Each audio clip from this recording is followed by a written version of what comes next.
From Washington, D.C., this is Middle East Focus with Paul Salem. Welcome to Middle East Focus. This week we will be talking about challenges facing economies in the Middle East and North Africa. And we're very lucky to have with us an old friend of mine, Dr. Jihad Azour. Jihad, thank you for coming. Thank you, Paul. Dr. Azour is the director of the Middle East and Central Asia Department at the International Monetary Fund here in Washington, D.C. He oversees the fund's work in the Middle East, North Africa, and Central Asia and Caucasus, as if the Middle East is not enough. And Jihad served as Lebanon's finance minister as well between 2005 and 2008. And I might ask him a few questions about that at the end of this podcast as well. He's also worked in the private sector with McKinsey & Booz in several positions. He's one of the leading experts on economics in the Middle East.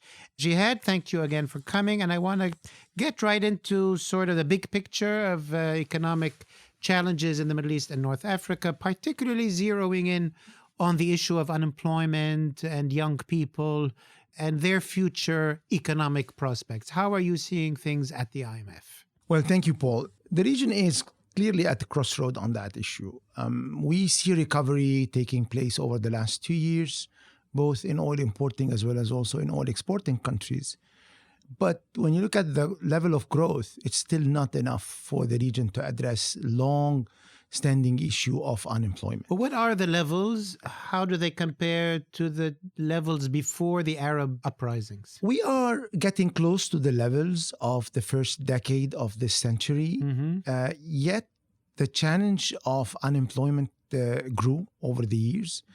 For the next 5 years, you need to create, only to address those who are coming to the market, to create at least 25 million job opportunities. 25 million jobs for new people. For new people, and this will allow you to stabilize the level of unemployment at a high level, which is around 10 to 11% on average in the region. Which is, now it's around 12 or yeah, 11, it depends. 12? It depends on the countries. It could go up to 15, 16, like, for example, in Jordan.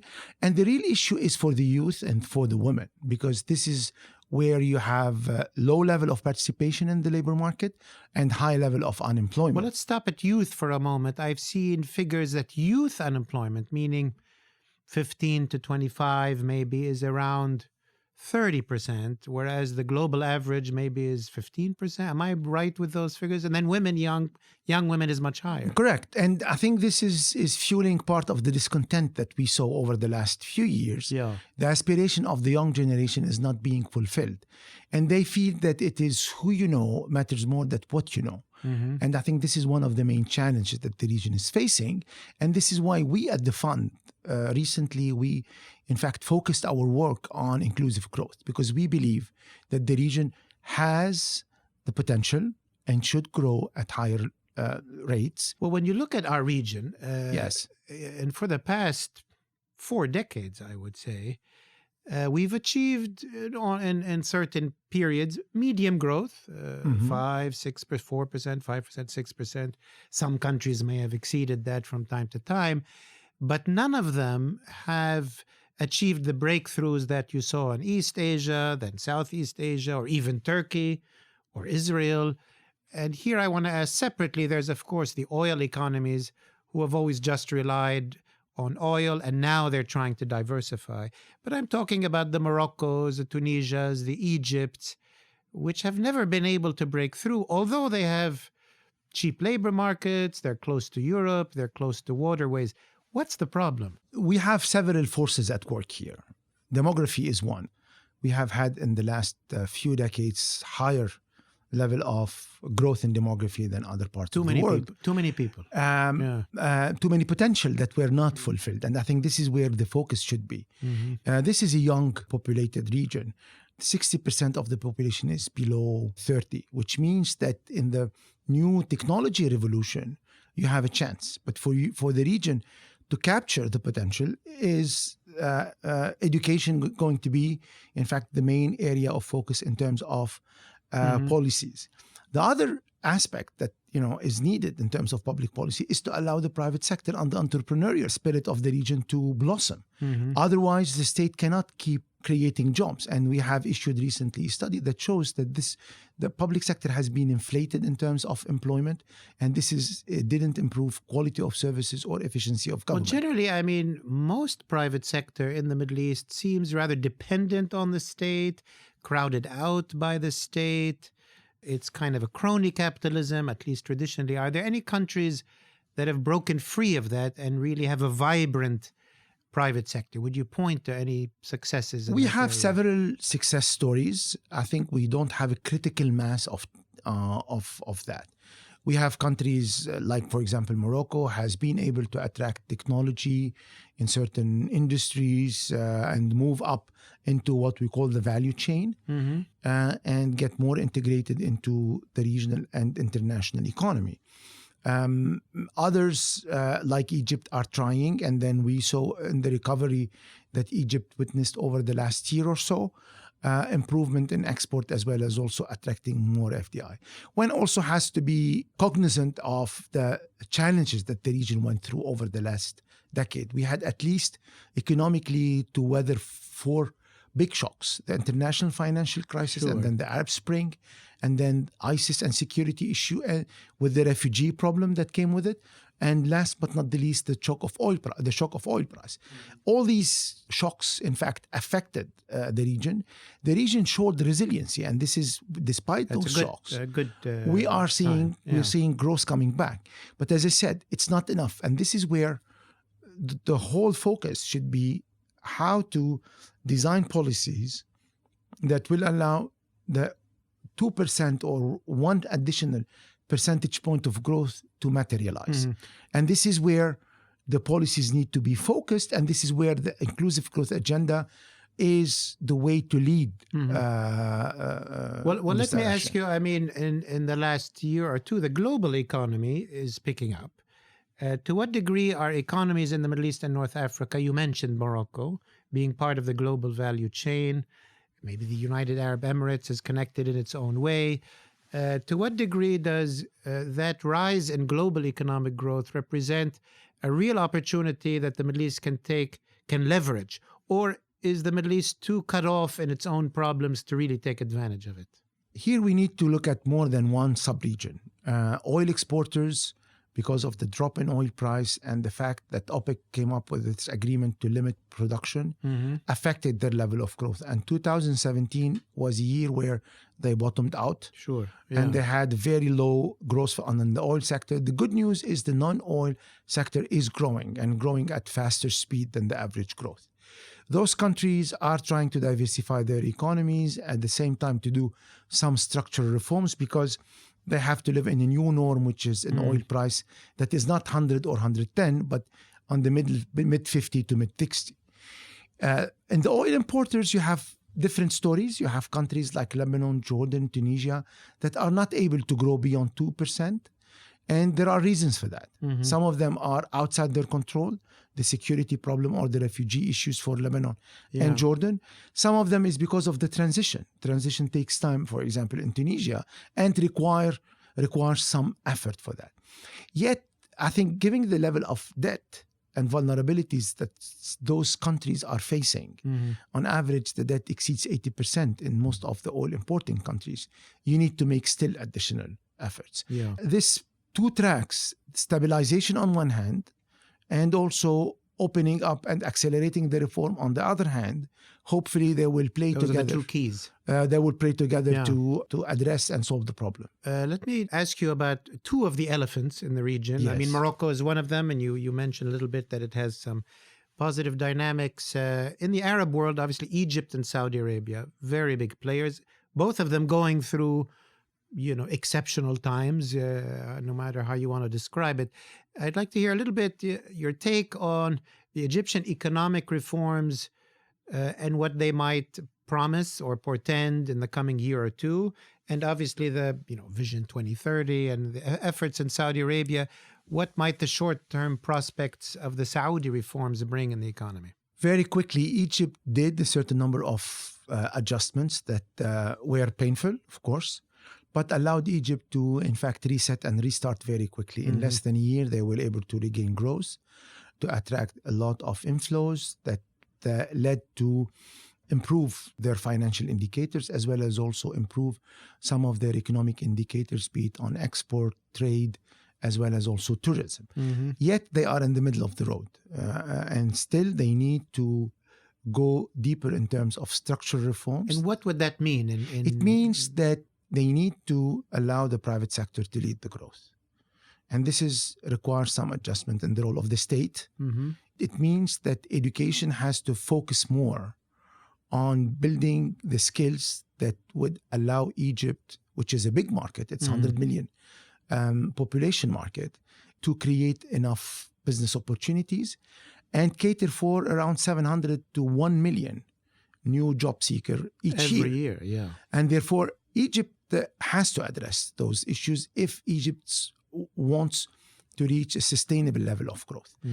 On the other hand, Saudi is also in the middle of transformation. Sure. And it's an important one.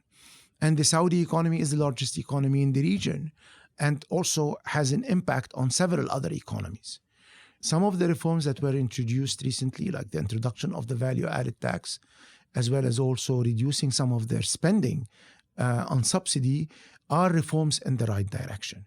The diversification in the Saudi economy will take time. And, this also would require to reposition the state to be more an enabler rather than operator, to invest more in capacity development, to in certain sectors open up for the private sector to play through privatization, and not only on Aramco, but also on other type of activities. And also, I think it's very important is to see how, and this is something that would help Saudi, is what is the new economy is, in fact, framing as priorities for a country like Saudi, where technology could play, and how they can diversify, not into only the traditional sectors, century, but also through the new sectors. Iran. I mean, the Iranian economy. I don't know how much the IMF is part of that. Iran is always the focus of a lot of attention, usually about politics and security and the nuclear deal. But how do you see the Iranian economy doing? The Iranian economy is a more diversified than maybe other oil-producing economies. Benefited recently from the repercussions of the nuclear agreement in terms of increasing investment and production capacity that led to a growth in 2015-16. Yet it's an economy also that has its own structural impediments, and that requires some reforms on the same, allowing the private sector to play a greater role, restructure some of the state-owned enterprises, modernize and reform the banking system, and also improve the capacity of the Iranian economy to benefit from the technology intake. It's a promising economy, and also it's an economy that it's at the crossroad between Central Asia and the Middle East. In the few minutes remaining, I do want to ask you about Lebanon. Of course, you were Minister of Finance for a number of years. Lebanon has been attending a donor conference in Paris. There's other conferences coming up. There's elections coming in May, and then a new government. The Lebanese economy burdened by a high level of debt, growing at only low rates. How do you summarize sort of the structure of the Lebanese economy and the challenges immediately facing it? As you know, the fund has participated in the Paris conference, and we have issued a statement on that. I will summarize what the fund's position on that. We definitely believe that an investment strategy that is coupled with the right fiscal measures would help Lebanon. But they have to come together, because an investment plan without the sound macroeconomic framework could deteriorate the economic situation. Lebanon definitely suffers from a very high level of debt, and fiscal adjustment is needed going forward. It's a step, it's not the only step, because reforming institutions, improving the standards of governance, fighting corruption are also an important aspects of addressing the problems of Lebanon. one has also to admit that a country like Lebanon, same like Jordan, the issue of refugees is having a big toll on the Lebanese economy. Well, a lot of people ask about that, and I want to ask both on the social level as well as also on the economic performance level. So on the economic issue per se, obviously it's a drain on the infrastructure and the services and so on.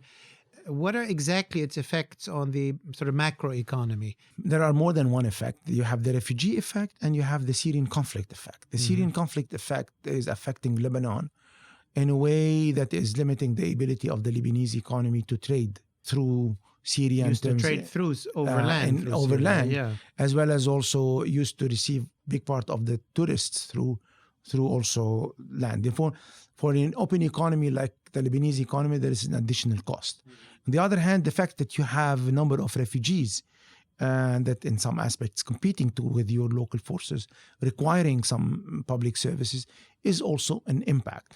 Last but not the least, the uncertainty and the risks and that the conflict in the region creates for Lebanon has reduced the amount of FDIs. And if you look at the statistics over the last few years, you see a drop in investment in Lebanon, partly because of that, and partly also because of the delay in introducing the reforms that are definitely needed and that the Lebanese government promised to introduce them in the Sadr conference in Paris. And hopefully after the election, we will see more bold measures coming because, in fact, as I said, stabilizing the Lebanese economy, reducing the level of vulnerabilities is an important way for Lebanon to get the best outcome of any public investment that Lebanon is investing. Well, and Lebanon went through, obviously, a civil war and then a period of reconstruction. I wanted to ask you finally on Syria. From the IMF point of view, is there any reconstruction in the near future that you see? What's your view on sort of that issue in Syria as IMF? Is reconstruction being discussed? Or Paul, we have more than one country going through conflict. Syria is one of them, Yemen, Libya. And we are trying in some of in those countries one is to try to alleviate the pressure. For example, in a country like Yemen, we are helping the central bank to build capacity in order to be able to address some of the humanitarian issues. In Libya also, we are trying to help the government come up with a coherent budget in order to reduce the drain on the public finance. In Syria is more difficult because of the security situation.